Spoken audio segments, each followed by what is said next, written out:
메시아로 오실 예수 그리스도를 보시도록 준비하는 그 기간이 대강절이에요. 우리 서방교회, 천주교에서 서방교회와 그 동방교회가 나눠지면서 서방교회에서는 4주, 우리가 지키고 있는, 우리 기독교가 지키고 있는 대로 4주고 동방정교에서는 6주간이에요. 그래서 그들은 예수님 오신 날이 달라요.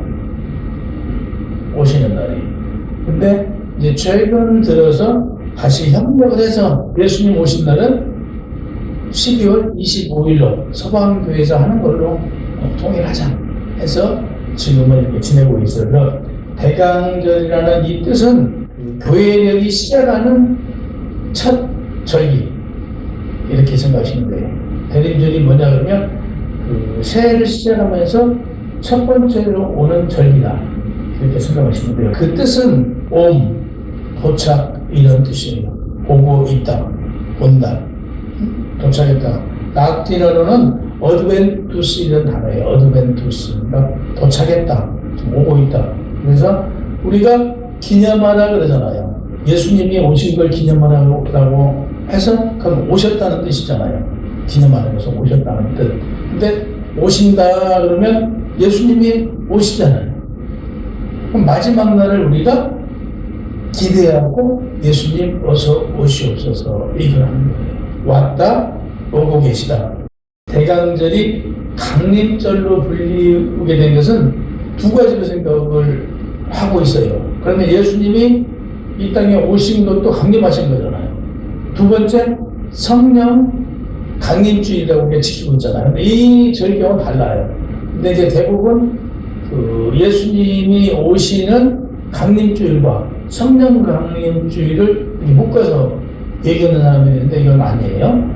강림주의는 예수 그리스도가 오시는 강림주일과 성령 마가의 다락방에 오셨던 그 성령 강림주의를 지키는 것과는 다른 절기다.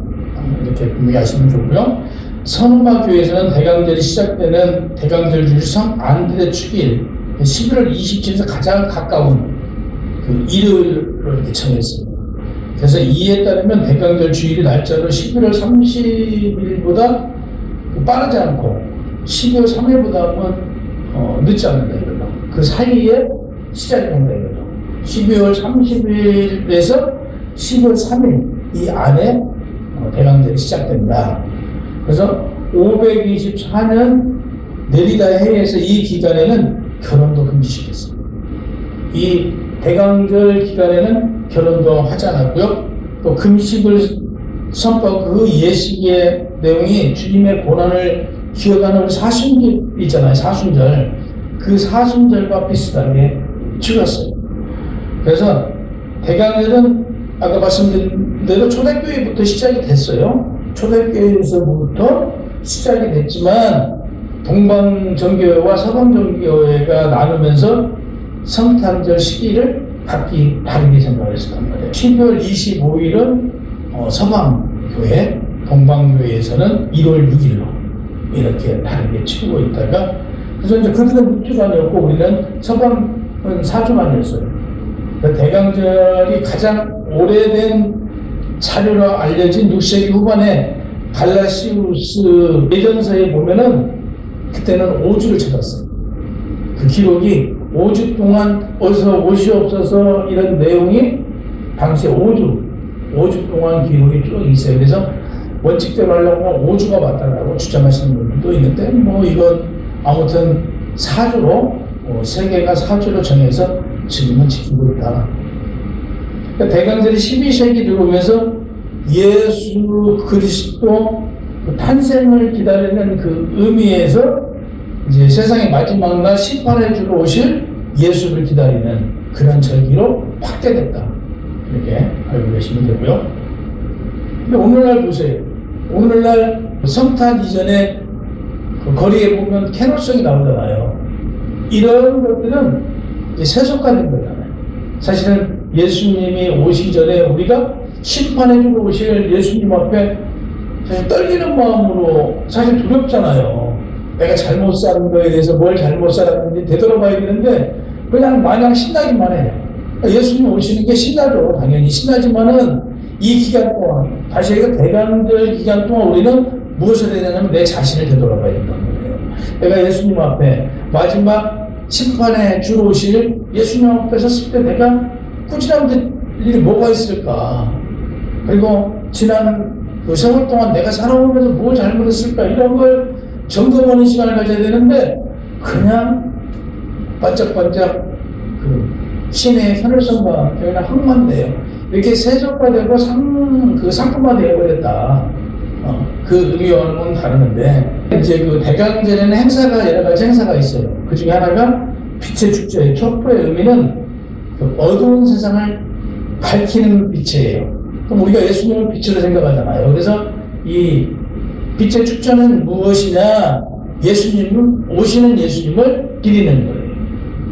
492년에 갈라디아서 교황은 교회 내에 초를 축복하는 날로 해서 성축일로 정해졌어요. 제정을 해줬던 것으로. 빛의 축제는 밤에 가장 긴 동지를 지나고 나면 그 이제 낮이 점점 길어지잖아요. 네. 이때 그 당시에 그 로마인들이 지켰던 우리처럼 농신제라는 게 있었어요. 농신제. 그래서 해가 길어지면서 그 농신제를 지켰었는데 그게 이제 계기가 돼서 그 촛불을 켜고 이런 걸 진행을 했던 것이죠. 그래서 중세 유럽에서 거대한 초를 밝혀놓고 행사를 하기도 하고 그랬어요. 그래서 지난주에 말씀드렸다시피 우리가 이때 되면 초를 예수님은 늘 하얀색이에요. 하얀색 초예요. 나머지 보라색 초를 우리가 준비해놓고 지난주에 하나 켰고 원래 우리도 이제 좀 교회를 관리하는 사람이 계시면 사실은 불을 끄지 않고 또 하나 켜고 이번 주에 하나 켜고 또 다음 주에 하나 더 켜거든요. 그리고 그 다음 주에 하나 더 켜요. 그리고 마지막에 하얀 초, 예수님을 상징하는 하얀 초를 가운데다가 이렇게 피우거든요. 근데 이제 우리는 관리해 줄 사람이 없어서 그렇게는 하지 않고 있지만 그렇게 하고 있었다. 그래서 동방교회에서는 예수님의 세례, 예수님께서 세례 요한한테 받았잖아요. 그래서 예수님의 세례 받으심을 기념했어요.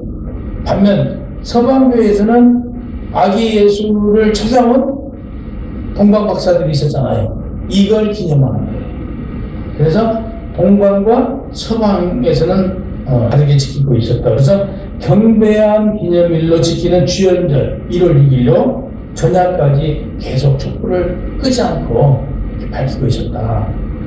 과거에 그 예루살렘 성전을 수리아 사람들한테 뺏기잖아요. 그래서 성전 안에서 별의별 짓을 다 해요. 그들이. 그래서 이 부정한 것들을 싹 제거하고 예수님께서 보여주라고 그 성전 청결하게 이렇게 하셨잖아요. 그래서 이때 당시에 종교적 자유를 찾았다.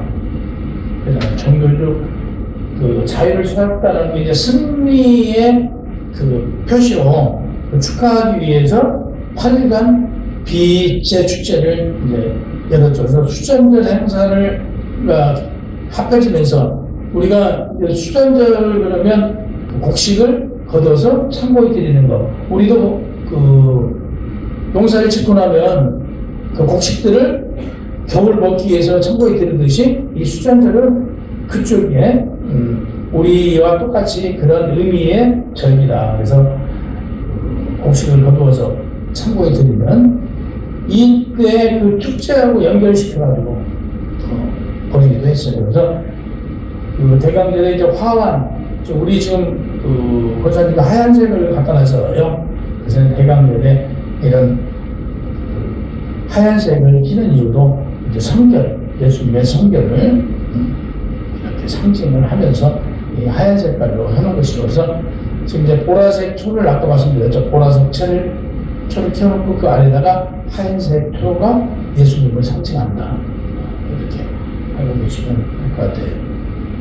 그래서 이 네 개 촛불이라는 이 숫자는 내 주일 뜻과 그 빛으로 세상을 밝힌다는 그런 뜻이 담겨져 있어요. 그래서 이 네 개의 촛불에는 예수 그리스도를 의미하면서 희망, 평화, 사랑, 기쁨 이 뜻이에요. 희망, 평화, 사랑, 기쁨. 그래서 네 개 총합 그런 의미예요. 예수님, 우리가 예수님을 따라가면 우리에게는 무엇이냐 하면 희망과 평화와 사랑과 기쁨이 우리에게 누려진다. 이런 뜻이 담겨져 있습니다.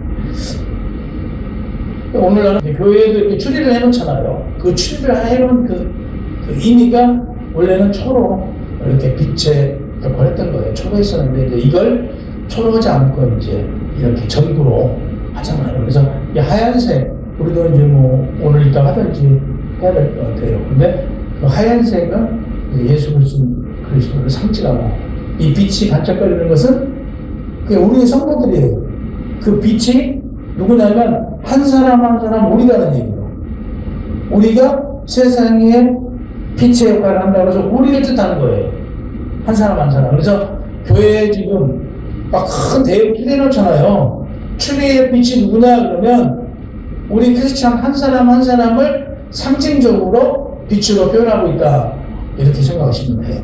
그래서 우리는 그 추리를 보면서 무슨 생각을 해야 되냐면 세상의 빛으로 어둠을 빛으로 쫓아내는 빛으로 살겠다고 다짐하는 그런 성도들이 되어야 되겠죠. 그래서 말씀드린 대로 대강절 절기에는 과거의 일에 대해서 회개하는 내 스스로를 내 자신을 되돌아보는 결단의 시간이에요. 그래서 새로운 신앙을 결단하는 것이 강림절이다.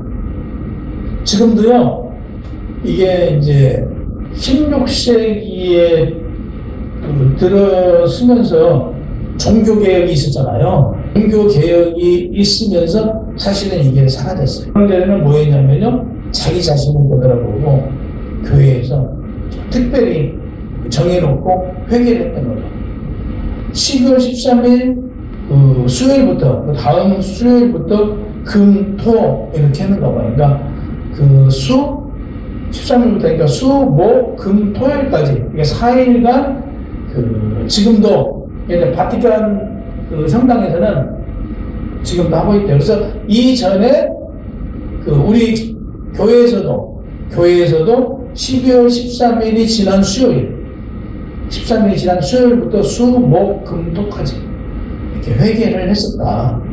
근데 이게 종교개혁 이후에 사라져서 오늘날 교회가 지키지 않고 있다. 하지만 이 기간 동안 심판해 주러 오실 주님이 다시 올 것을 기다리면서 내 자신을 되돌아보면서 회개 시간하는 건 굉장히 좋은 것이지 않을까.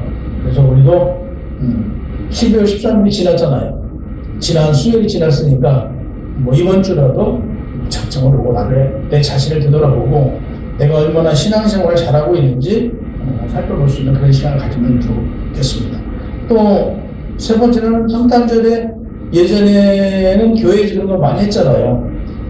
구유 이렇게 파놓고 예수님 오신 구유 파놓고 거기다가 손 놓고 거기다가 예수님 태어났다는 것을 만들어서 그래서 손을 깔고 이런 걸 했잖아요. 이런 게 이제 아이들한테는 굉장히 좋죠. 이런 행사들이 지금도 해야 되죠, 교회에서.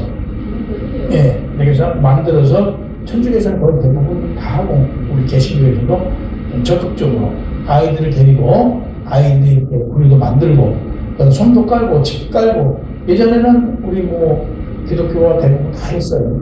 지금 큰 교회들은 하고 있고 애들을 해서 이런 걸 하면 좋다.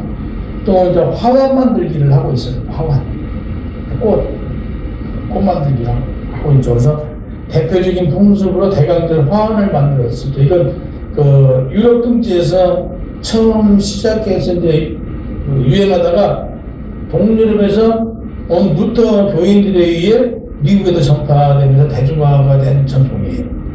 주 재료는 당시에 상록수예요. 상록수로 이렇게 엮어서 만들잖아요. 이렇게 그래서 화환을 만들죠. 그래서 이제 이렇게 동그랗게 만드는데 그 동그랗게 만든 틀은 예수님을 상징해요. 그래서 하나님의 사랑, 예수님의 사랑, 이런 둥그랗게 이렇게 둥근 이 모형이 사랑을 뜻한다. 그러니까 상록수의 푸르름은 변함없는 그리스도의 사랑, 이걸 의미해요. 그리고 대강제는 찬송 부르기를 해요. 이때는 뭐 지난주에도 우리 불렀잖아요. 찬송 불렀잖아요. 캐롤송. 이때는 예수님 어서 오시옵소서 이런 캐롤송을 불러요.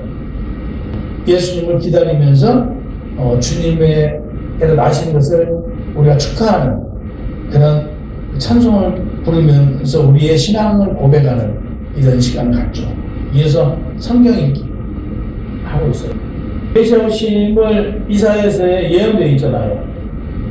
그래서 예수 그리스도가 오신 것, 오셔서 행하셨던 것, 이런 생애, 또 예수 그리스도가 나타냈을 때 이적과 기적, 이런 부분들을 우리가 많이 읽으면 좋겠죠.